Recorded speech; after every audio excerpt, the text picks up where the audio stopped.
Have you ever wanted to buy a certain stock but wished that you could buy it for less than what the price is currently trading at? What if I told you that there is a way that you can get paid specifically just to wait for that price to come down? You heard me right. You can get paid to do nothing but wait and watch. So if this sounds incredible and hard to believe, well, I thought so too. That was the case until a trading mentor of mine finally explained what he meant when he would frequently say that he gets paid to wait. So one day he showed me the trick that he learned while he was an options trader for years in Chicago. So I've since come to understand that option traders and investors, hedge funds and ETFs, big and small, even Warren Buffett, they use this technique every day and every month to create immediate income without doing anything but waiting for a stock price to come down. Stick with me in this video and we'll talk about how this strategy works right after this.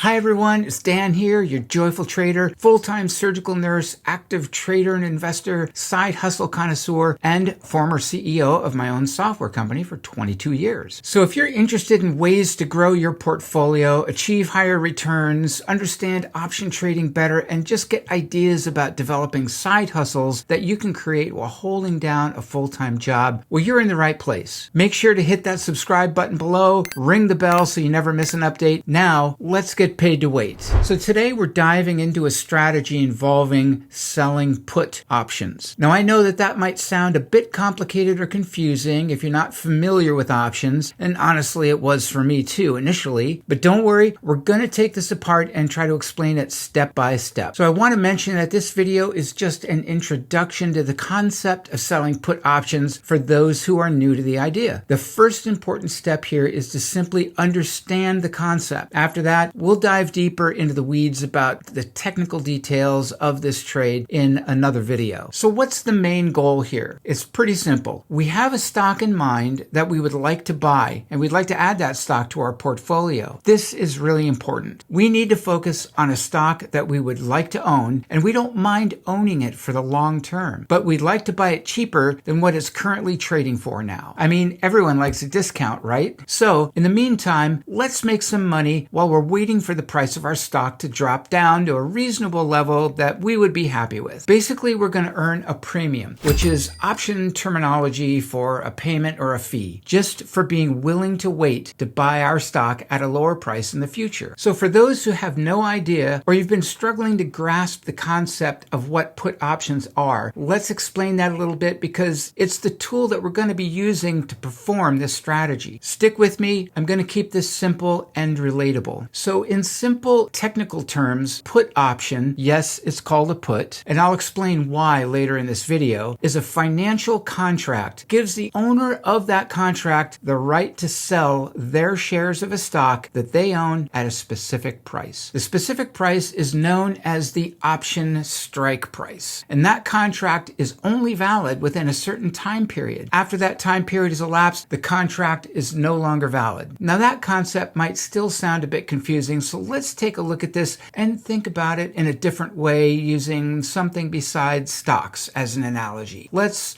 talk about houses. So imagine that you own a house and it's the beginning of the 2007 housing bubble. Let's say that the date is January 1st of 2007. And let's say your house is valued at $300,000. I'm just making up any number here. And right now you're worried that the price of your house's value might crash. In fact, it's something that many homeowners right now are still concerned with. But here's an idea. What if you could buy some insurance? And we all buy insurance in some form or another, and so we're familiar with the idea that insurance helps to protect us from something bad happening. We buy auto insurance to protect our car. We buy health insurance to keep us from suffering tremendous financial debt from unexpected health events. At least that's the idea. Why not buy insurance to protect our house's value from from falling too much.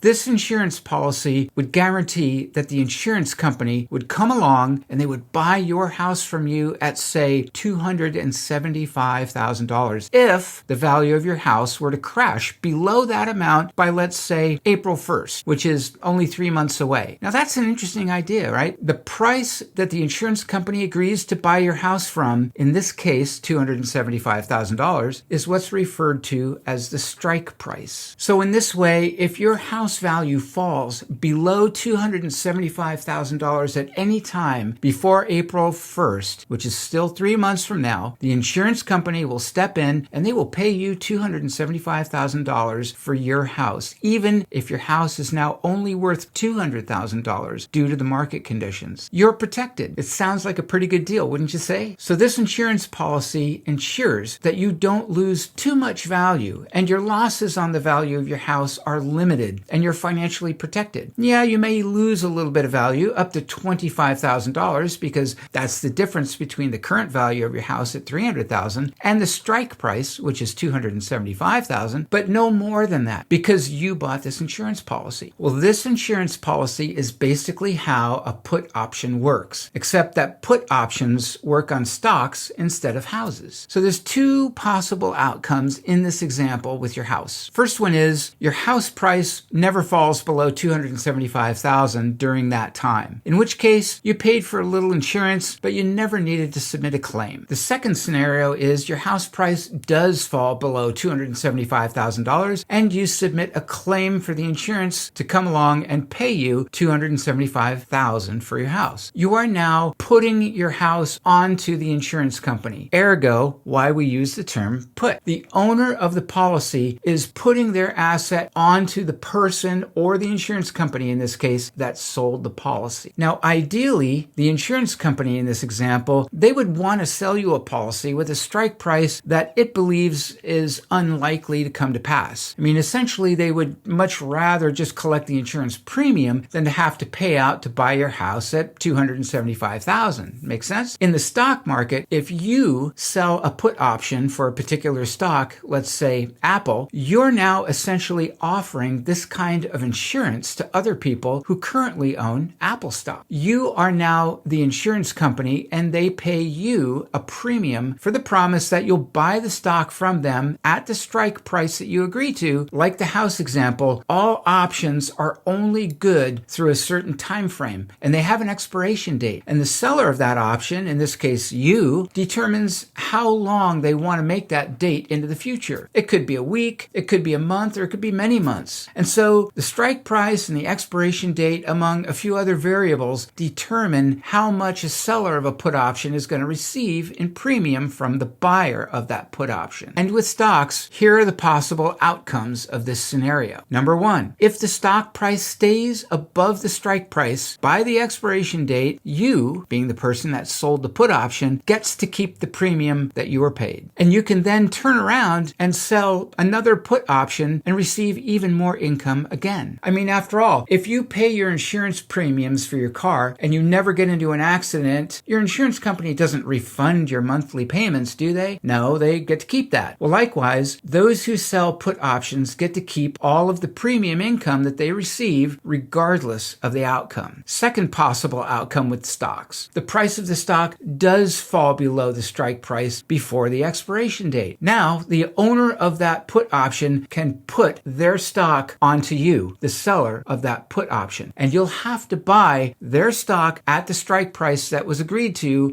when the put option was sold. However, this is not a negative thing. So before going further, let's quickly review some key option terms here that you need to understand. Number one, strike price. This is the price at which the put option allows the stock to be sold. Premium. This is the income that you earn from selling that put option. Think of it as the insurance premium. Expiration date. This is the date by which the option must be used. After this date, the option expires and is no longer valid, and it's considered worthless. Hey, if you like this video and videos that explain trading and investing, then do me a solid and click the like button and leave a comment down below with any questions that you may have, and just take a fraction of a second to subscribe to this channel where we talk all about trading, investing, side hustles, and the art of living a well-balanced life. So to recap, put option is like a contract where you get paid a premium to promise to buy a stock at a certain price by a certain date. All right, so let's talk about what might happen in a real-world scenario when you sell a put option, and we'll use Apple Computer as an example. So as of today, Apple's stock price is around $210 a share. We'll use this current price to walk through some different scenarios. Let's say you have the funds to buy 100 shares of Apple, and you've always wanted to add Apple to your long-term portfolio for all the right reasons. In other words, not to irresponsibly YOLO everything you've got in the style of Wall Street bets.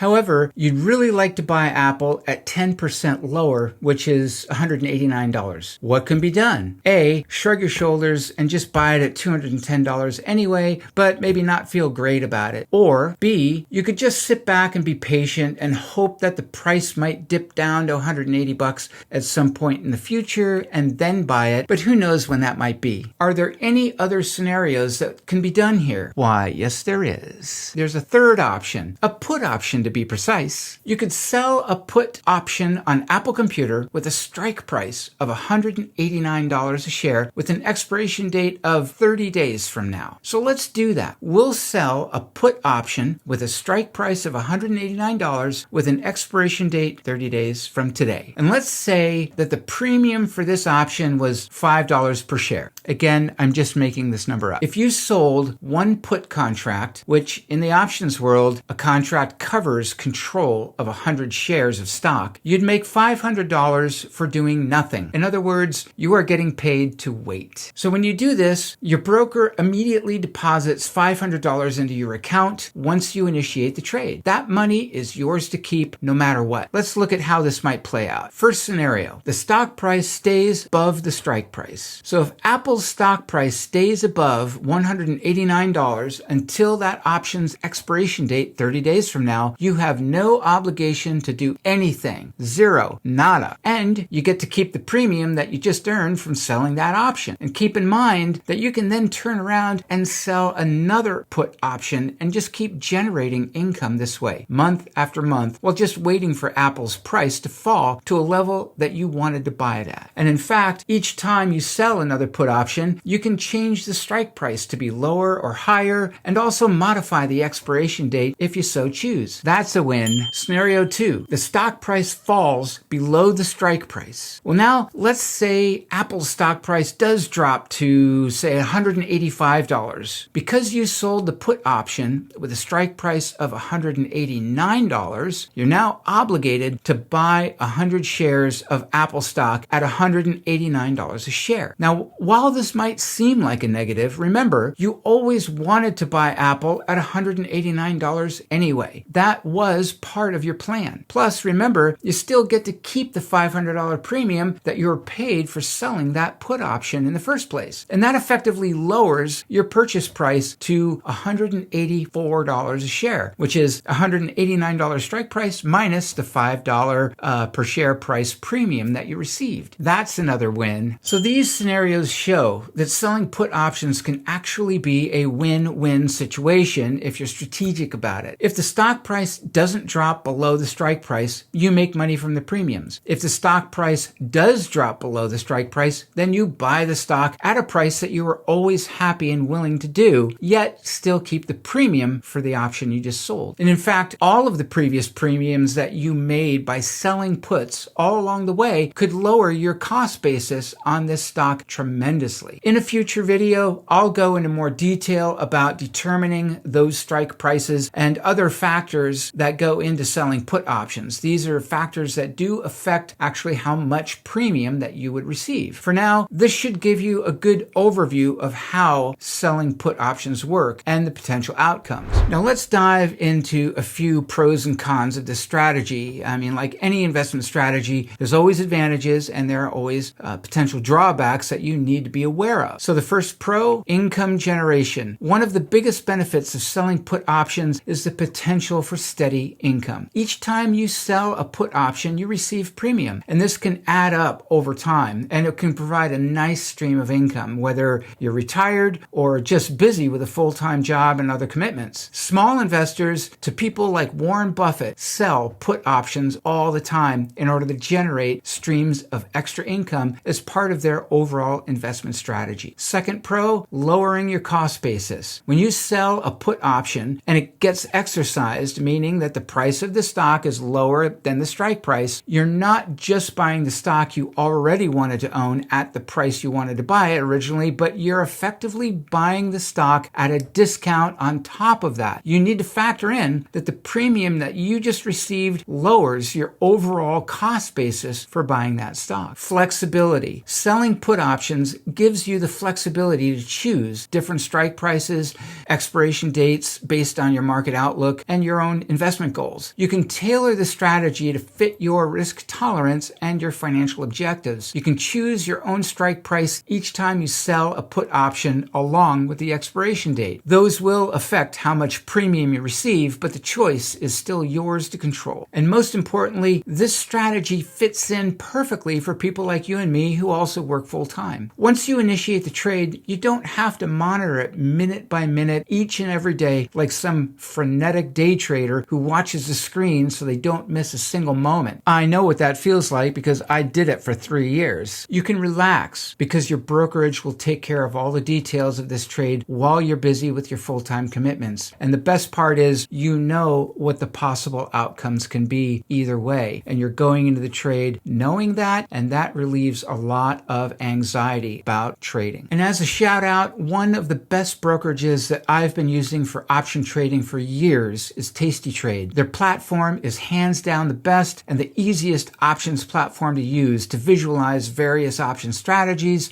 and calculate the probabilities of profit, automatically manage my trades, and get live daily commentary and lessons about the options market all for free. I've been a computer programmer and a designer of apps for years, and I've never seen a better designed system for evaluating and visualizing options trading than Tasty Trade. This is my own opinion, and this video is not sponsored by Tasty Trade, but I do use their platform and their brokerage, and I've included a link to them down below in the description, and I encourage you to at least give them a look. All right, some cons to this strategy. First off, obligation to buy. So one of the cons of this strategy in selling put options is that you will have an obligation to buy the stock if its price falls below the strike price. If the market takes a significant downturn, you could end up buying the stock at a much higher price than its market value currently. For example, if Apple falls to $170 or $150 a share, you're still obligated to buy it at $189 a share because you promised you would. However, with that said, you were always happy and it was part of your plan to buy it and hold at $189 anyway. So if you'd done so and then it dips down, well, that's just part of normal market fluctuations that you were going to experience anyway. Remember, you're going to be wanting to sell put options on quality stocks that you were always prepared to own in your portfolio for the long run. Don't lose sight of this. The second con, limited upside. So the income from selling put options is capped at the premium that you receive. Unlike owning the stock outright, you don't benefit from any major upside profit if the stock price were to take off and rise significantly. Your gains are going to be limited to the premium that you collected on selling that put option. Even if the price of Apple jumps to $250 a share, you'll just earn the premium and that's all. And the third con, risk management. This strategy requires careful risk management. You need to be comfortable with the possibility of owning the stock at the strike price. Therefore, it's important to carefully choose the strike price for each stock that you're willing to hold long term, even if the prices drop further. The most important message here is that you are doing this strategy to potentially acquire the stocks that you really wanted to hold in your portfolio for a long time. You're just getting paid right now to wait for when to buy them at a cheaper price. So the main requirements to execute the selling of put options like this are that you, number one, I've said this before, you identify a stock that you really want to own and you want to hold it for potentially a long time. Meme stocks like GameStop,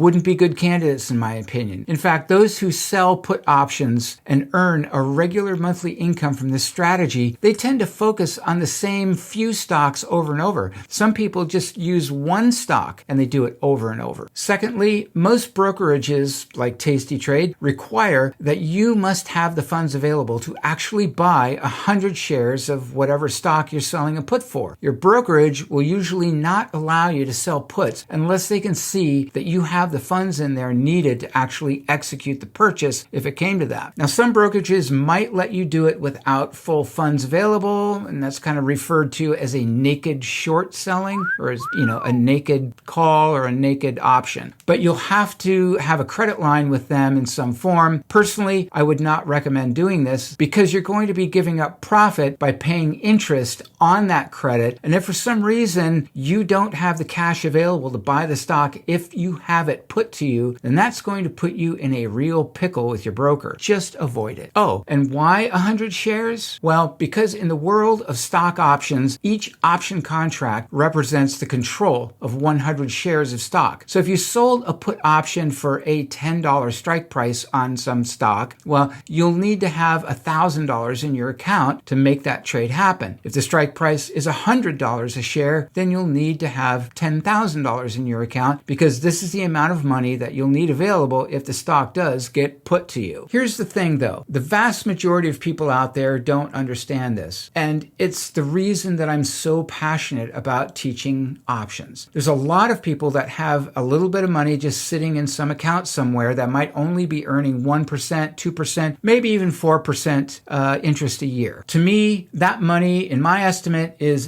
dead money and it's doing nothing but languishing. The people holding that money are earning between 10 and 30% annually with it, and they're returning back only a tiny bit to you. I'd rather be earning those rates, not them. It's not their fault, though. They simply don't know anything different. I talk to friends and colleagues all the time who tell me how proud they are for earning 3% last year, and I'm sincerely happy for them, but I'm compassionately sad as well because I know that with a little education, they could be growing their accounts so much faster. They don't have to be financial experts, but if they knew just a little bit more than what they already do, they could really be growing their account faster. In other words, if they understood what you now know because you watched this video, they could earn income and put that dead money to work for them, and they could be earning double, triple, or more from those funds by selling put options. And here's a bonus tip. What happens if you end up buying 100 shares of stock this way? Well, guess what? There's a strategy for earning income on just owning those shares by selling the opposite of puts, which are call options. It's just the opposite of the put option strategy here. It creates income the same way, but in reverse. I'll be linking to an upcoming video that explains how you can combine these two strategies together